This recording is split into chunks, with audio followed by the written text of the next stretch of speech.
So, when I go to the Void Floor during my Eden Roulette, the most commonly asked question by far is, where might Delirium be? How can you tell where Delirium is? Hey Probs, how do you know Delirium is not in this boss room? Probs, how can you tell where Delirium is? But Probs, how do you know that could be Delirium? Hey chat, how do you know that Delirium knows where Probs is? Wait.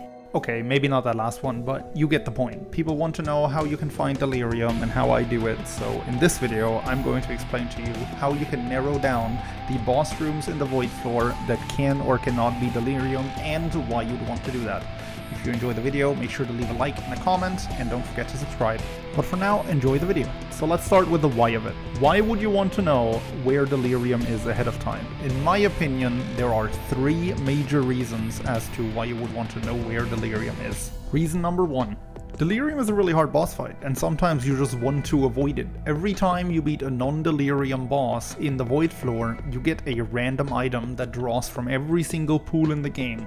You can get some really powerful stuff that way, and it might just be what you need to push you over the edge to actually be able to beat that boss. Reason number two, you want to increase the amount of possible transformations that Delirium can take. Now, this one's a bit counterintuitive, but hear me out. Delirium unfortunately has the tendency to sometimes just spawn a bunch of tears on top of you and there's nothing you can do about it. The biggest offender in this regard is the mom's foot transformation, which is unfortunately impossible to avoid because Delirium can transform into any boss you have encountered over the course of the run, and it's almost impossible to go through a run without fighting mom's foot. So by going into more boss rooms and fighting more bosses, you increase the amount of transformations that Delirium can take, and thereby you decrease the chance of him transforming into mom's foot and cheap-shotting you that way. And lastly, sometimes you might just want to fight Delirium immediately. Maybe you're already really strong, you have full HP, you're confident you can beat the fight, so you just want to make your run shorter. You might not want to risk losing more HP.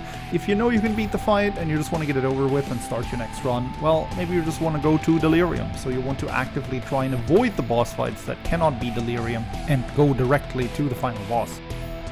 Next, let's look at the Void Floor itself.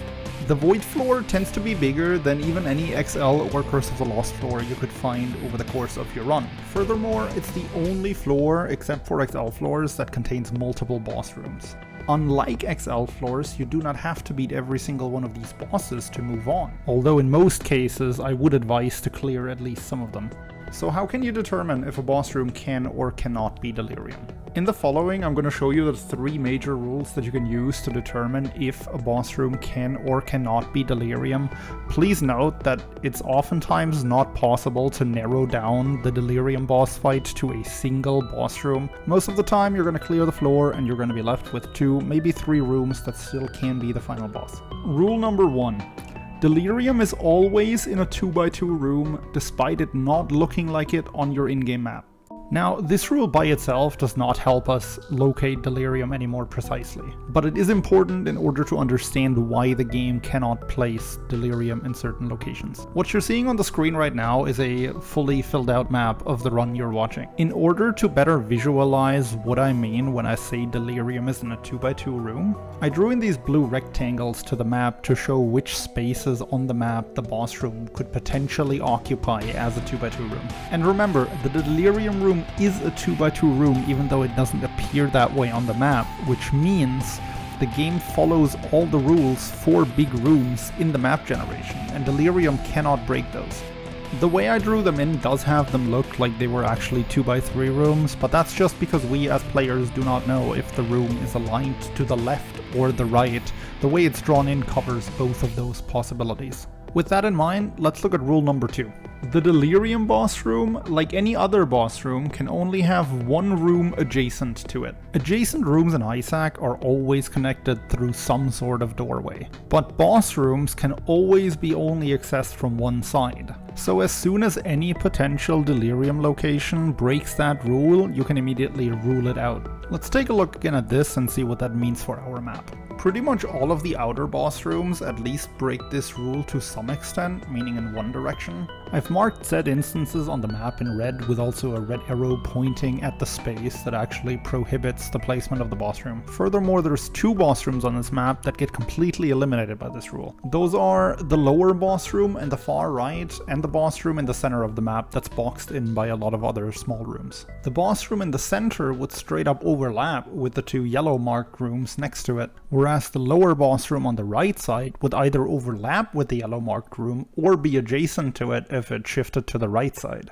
And just like that, we have already ruled out 2 boss rooms that cannot be Delirium. Now for rule number 3. The void floor is a maximum of 13 by 13 tiles high and wide. Now this directly ties in with rule number 1.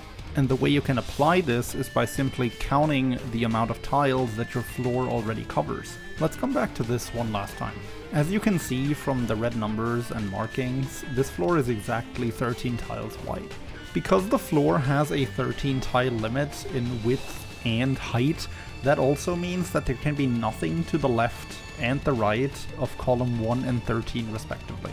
Or in simpler terms, there can be nothing to the left and right of the blue lines respectively, because they represent the borders of the floor. From this, we can now conclude that the 2 boss rooms to the far left as well as the boss rooms to the far right cannot be Delirium because they would simply exceed the floor limit. And by the way, this floor just so happens to be exactly 13 tiles high, which means the boss room at the far bottom is also ruled out. I didn't bother drawing in the horizontal grid for that, but I think you get the idea. So now that we've applied all the spawn rules for Delirium, let's see where that got us on our map. The rooms crossed out in red are the rooms that were ruled out by rule number 2. The rooms crossed out in blue were ruled out by rule number 3. As you can see, there's actually a single boss room left, and thus we have successfully determined the location of Delirium. Now again, please note that most floors are not going to be as generous as this one. Most of the time, at the end, you're going to be left with 2 or 3 rooms that can still be Delirium. The reason I picked this map in particular is because it showcases really beautifully all the rules. With that being said, let's recap real quick what we learned in this video. Delirium is A, always in a 2x2 room. B, the boss room can only ever be adjacent to a single room. And C, the void floor is a maximum of 13 by 13 tiles high and wide. And that's it for this video. If you have any more questions, feel free to ask me in the comments. Let me know if you liked the video, if you want to see more tutorials like this in the future, and if you have any specific questions or topics that you think I should do a video on, let me know in the comments. If you want to see some more of my gameplay, I just uploaded this run you're seeing on screen on Friday. It's a full run to Delirium. You'll also be able to see these rules used in action. A link to the video should appear on the screen right now. And with that being said, I wish you a fantastic rest of the day. Make sure to give the video a thumbs up, let me know in the comments what you think, and do not forget to subscribe.